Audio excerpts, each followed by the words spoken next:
Welcome to the deep dive. If you've ever felt that persistent low-grade stress whenever you look at your phone, or that nagging suspicion that your digital life is just a complete mess, you are definitely not alone. Mm, Most of us think our relationship with technology is simply broken, that we need a quick fix, a patch, something like that. right. But the sources we're diving into today argue the problem is actually far more fundamental and, well, far more dangerous. It's fundamentally misaligned. And that one word, that distinction, is really the core of this whole thing. The source material, your digital life isn't broken, it's misaligned. It really demands that we stop focusing on the big, dramatic failure. Hacks we see in the news. Exactly, the sensational data breaches. And instead, we need to recognize the slow, silent erosion of control that's caused by, well, just digital neglect. So what's our mission for this deep dive? Our mission is to give you a new vocabulary for understanding that invisible danger. And more importantly, to equip you with a strategic framework, a four-pillar system covering data, security, storage, and identity that shifts you from, chaotic reaction to genuine intentional alignment. This isn't just about deleting a few old emails, is it? Not at all. This promises to fundamentally change how you view your everyday digital life and, by extension, reclaim some serious mental energy. Stick around, because if you've ever felt that subtle digital hum of stress, you are about to understand what's really causing it. So let's start with that big misconception, the dramatic event. Right. When digital failure hits the news, it always looks like a catastrophe, doesn't it? It does. We instinctively picture the villains, the masked hackers, the massive corporate data breaches, the headline where someone's identity was completely stolen overnight. They're clear cinematic failures. They give you a clear victim and a clear bad guy. And it lets us externalize the blame. If I get hacked, it's because of some flaw in the system or, a malicious attacker. It's a clean story. But that's not the reality for most of us. No. The sources argue that while those things do happen, they are statistically pretty rare compared to the true digital failure points that most people experience. The reality of failure looks more like silent erosion. Erosion, like rust on a car. That's a perfect analogy. It's slow, it's cumulative, and you barely notice it until a tiny spot of discoloration suddenly becomes a huge structural problem that costs a fortune to fix. That's digital erosion. And it shows up day to day as what? Just feeling overwhelmed. As that constant low-grade stress, relentless decision fatigue, and just this overwhelming volume of noise that drowns out the important stuff, the signal. You start missing opportunities because you're buried in static. I think we've all felt that feeling that you're always almost behind. Even when nothing is technically broken, you just know you have 60 apps you haven't opened in a year, and you know that's bad, even if you can't say why. And that is the insidious nature of this problem. It's not a sudden crash. It's a constant low-level drain. Yeah. Have you felt that persistent sense of digital friction? Oh, absolutely. We'd actually love for you to leave a comment below sharing your experience. What aspect of your digital life feels most like rust right now? So if that low-grade stress is the main symptom, we have to look at what's fueling it. And the source points directly to what it calls digital clutter. And it emphasizes this clutter is far from harmless. Yeah. It is actively costing you. Okay, so let's define that. What is digital clutter, really? Well, think about it like this. It's the 300 unused apps on your phone that are still watching you, still logging your data, still remembering everything.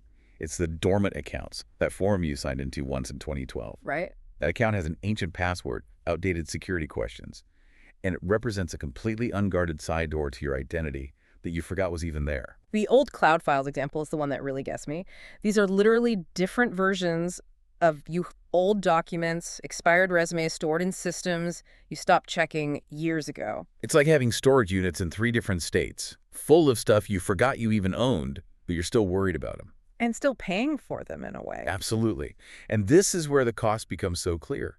The sources break it down into a 3-part price tag. First, it's pure friction. It just slows everything down. You can't find the file you need. You miss the important email. And the second part is a vector of exposure. Every unused app, every forgotten login is a potential weak spot, a door left unlocked that you can't possibly monitor. And the more doors you have, the higher the mathematical probability that one of them is going to be breached. It's just a numbers game. But the third cost is the biggest one, isn't it? It is. It's the cognitive tax. This is that subtle, pervasive mental energy drain that's caused by just keeping track of all this digital mess. Your subconscious mind is constantly trying to worry about those 300 apps and 50 forgotten passwords. So that mental bandwidth, that's energy you could be using on, your actual life. On focus, on creativity, on making real-world decisions. This is why digital neglect actively drains your ability to thrive offline. It's a direct tax on your mind. That completely reframes the idea of productivity. It's not just about getting more done. It's about stopping that internal drain. And here's where it gets really interesting. The failure points aren't sophisticated attacks. They're just simple neglect. That is the key distinction. We have to redefine what security even means. Security failures, according to this material, they don't start with hackers. They start with mundane, yet profoundly dangerous habits. These little surrenders we make every day. 1,000 tiny surrenders. Yeah. It's the small decisions we make that turn our own digital life into a soft target. And the sources point out 3 key areas where we do this the most. The first one is almost universal. Email reuse. You use the exact same address for your banking, your work, social media, shopping. And that random sign-up from 2015 for coupon. And if that one low-value account gets breached, that email and password combination is then tested everywhere. Yeah. And that one breach becomes a skeleton key for your entire digital identity. The second area is password sprawl. We all do this. We think we're being clever by using variations. Summer 2024 on one site, fall 2024 on another. You think it's unique, but the automated systems, the algorithms, they can crack those patterns instantly once they have a single example. The only real defense is a unique, complex password for every single account, period. Managed by a dedicated system, not your memory. Exactly. And the third threat, which is often invisible, is unmonitored access. These are apps you gave permissions to years ago, access to your contacts, your calendar, your location, that are still running. Or a friend's tablet you logged into once. Yeah, and it's still authorized, creating these third-party access points you've totally forgotten about. That's where control really slips away. And this erosion of control connects to the deeper issue of, identity fragmentation. Think about it. Your LinkedIn profile is probably very strategic and professional. Your Instagram is maybe spontaneous and creative. Your comments on X might be skeptical or political. You're performing differently everywhere. So the question becomes, which version is the real you? When you have these contradictory priorities, what you highlight on one platform you totally hide on another, you're splitting your own signal. But hold on, I have to push back on that a little. Isn't some of that necessary? Don't we need a professional self that's separate from our casual self? That's a fair challenge. Yeah. The sources aren't saying you have to be monolithic. They're highlighting the consequence of that radical inconsistency. To the systems that are watching, you don't look inconsistent in a complex human way. You just look uncertain. Uncertain. And uncertain people, according to the research, are easier to predict, categorize, and nudge in directions that benefit the platform, not you. The fragmented identity gets managed by the system. The coherent identity wins. Wow, okay. That brings us to the biggest digital scapegoat of them all, the algorithm. Big bad algorithm. Everyone blames it for their declining reach or for the content they see, but the sources challenge that directly, which I find fascinating. They argue that the platforms are not the enemy, and the algorithms didn't kill your reach. The sources are definitive on this. Noise did. Your own noise. Your own noise. The platforms aren't suppressing you out of some kind of malice. They're just filtering, because the signal you're trying to send got lost in your own static, the inconsistent presence, the contradictory messages. So the algorithm isn't personal, it's just efficient. Exactly. It's purely efficient, and efficiency has zero patience for confusion or uncertainty. If you're sending a mixed message, the algorithm simply allocates its resources to someone who's sending a clear one. So clarity survives the filter, and chaos gets buried. That's it. The systems are designed to reward the coherent identity because it's easy to categorize and it's reliably engaged. Which, again, puts the responsibility right back on the user, which is the whole point of alignment. Precisely. If you want the system to understand you, you have to first understand yourself and then project that with intention.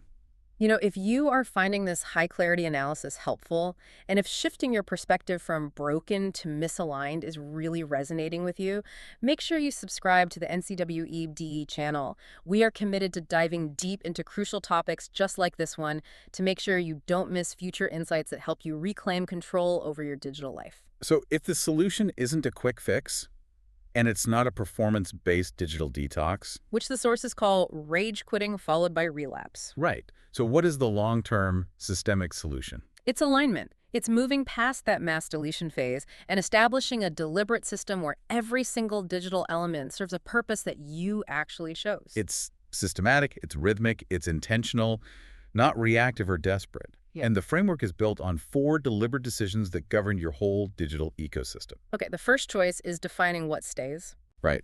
These are the accounts, the tools, the platforms that actively and deliberately support your current goals, your values, and your identity. You have to be able to justify why they exist. The second is what goes. This means ruthlessly pruning the remnants of past self-expired interests, old obligations, those accounts you signed up for when you were a different person. Third is establishing what's protected. This is all about boundaries, permissions, access points. It's about keeping your digital life firmly under your control. So not letting an app track your location just because it asks. Exactly. And the fourth is defining what's intentional. This is the active choice of your presence, your message, and the identity you want to project. Does your LinkedIn profile and your email signature actually say the same thing? Coherence. Coherence. So if the solution is that clear, why do people wait until there's a crisis to fix this? Why is everyone struggling with this digital decay? Because nothing breaks loudly at first. Digital decay is silent, and it compounds until the cost shows up all at once. We can actually trace the timeline. In year 1, it's a minor inconvenience. A few extra accounts, maybe some duplicate passwords. It's annoying, but you can manage it. By year 3, the chaos is real. You're dealing with serious notification fatigue, your inbox is a disaster, and you have that constant gut feeling that something is just off. And by year 5, the consequences are structural.